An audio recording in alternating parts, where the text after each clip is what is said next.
Di segmen video ini, saya akan membahas tentang penggambaran tepi atau ujung yang halus atau membulat untuk menghindari sudut atau tepi yang tajam. Di segmen video sebelumnya, dijelaskan proyeksi ortografik dari bentuk tiga dimensi seperti ini. Pada kenyataannya, seringkali ujung atau tepi yang tajam dan bersudut itu dihindari, sehingga bentuk tiga dimensinya akan seperti ini, di mana semua bagian tepi yang tajam dihilangkan atau diharuskan menjadi bentuk membulat. Kemudian untuk penggambaran ujung dari pepotongan yang halus dalam model tiga dimensi dapat digambarkan dengan phantom line atau garis gores ganda, atau bisa juga dengan garis solid continue, akan tetapi akan menjadi salah jika tidak ada garisnya, sehingga gambar menjadi tidak jelas sehingga tidak ada garis pertenggungannya. Kemudian jika digambarkan dalam proyeksi ortografiknya akan menjadi seperti ini, di mana garis ujung perpotongan halus tidak diperlihatkan di sepanjang bagian ini. Jadi garis perpotongannya hanya ditampilkan pada model tiga dimensinya saja. Sudut di bagian dalam yang membulat disebut fillet, dan sudut di bagian luar yang membulat disebut round.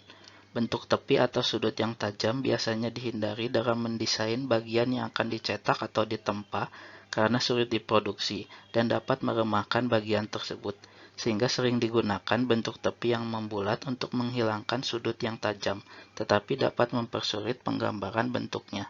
Seperti contoh berikut, di mana ini adalah tampak samping kanan yang dilihat dengan proyeksi sebenarnya, yang tidak dapat memperlihatkan bentuk kontur permukaan benda yang sebenarnya karena bentuk tepinya membulat, sehingga dengan proyeksi yang sebenarnya akan sangat berbeda dengan bentuk yang sebenarnya.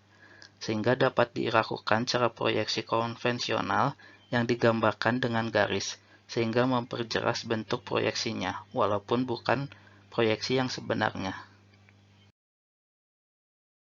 Ini adalah contoh-contoh yang lainnya, di mana ditunjukkan pandangan depannya, kemudian tampak atas yang benar yang menggunakan cara konvensional, dan akan salah atau tidak menunjukkan bentuk sebenarnya jika menggunakan proyeksi yang sebenarnya. Saat dua bentuk berpotongan, kadang terdapat suatu bentuk semacam belokan pada garis perpotongannya seperti ini, dan digambarkan dengan busur kecil seperti ini yang dinamakan dengan round out. Dan inilah contoh yang lainnya pada proyeksi tampak depan dan tampak atas, di mana biasanya jari-jari lekukan roundout sama dengan jari-jari dari filletnya dengan panjang 1/8 lingkaran atau dengan sudut sebesar 45 derajat. Ini adalah contoh mengapa ujung atau tepi yang tajam membentuk sudut itu dihindari dalam hal korosi logam. Jika logam yang akan dirapisi dengan coating memiliki sudut tajam seperti ini, maka setelah dirapisi, lapisan protektifnya akan mudah terkelupas seperti ini. Sedangkan jika kita memperhalus tepi-tepinya menjadi membulat, akan didapatkan hasil lapisan protektif yang sempurna. Kemudian saat mendesain bentuk fillet dengan bentuk sudut, maka kotoran di bagian tersebut akan sulit dibersihkan. Lain halnya jika bagian filletnya membulat, akan mudah dibersihkan. Dalam hal aliran dalam pipa yang membentuk sudut tajam dapat mengakibatkan korosi-erosi, karena alirannya tidak lancar dan bertuburkan. Sedangkan jika tepinya dibentuk menjadi busur dengan jari-jari 3 kali diameter pipa, maka alirannya akan lancar dan tidak ada korosi-erosi.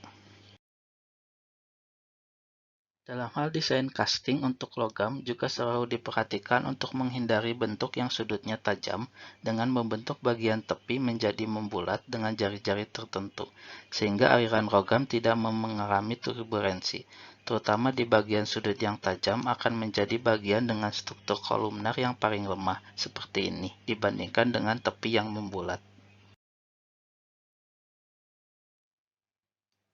Selain itu, dalam hal desain tangki untuk proses kimia dan dalam hal pengelasan juga selalu dihindari desain yang memiliki sudut atau tepi yang tajam seperti ini. Sekian segmen video kali ini, semoga Anda dapat memahaminya dengan baik. Terima kasih atas perhatiannya dan selalu jaga kesehatan Anda.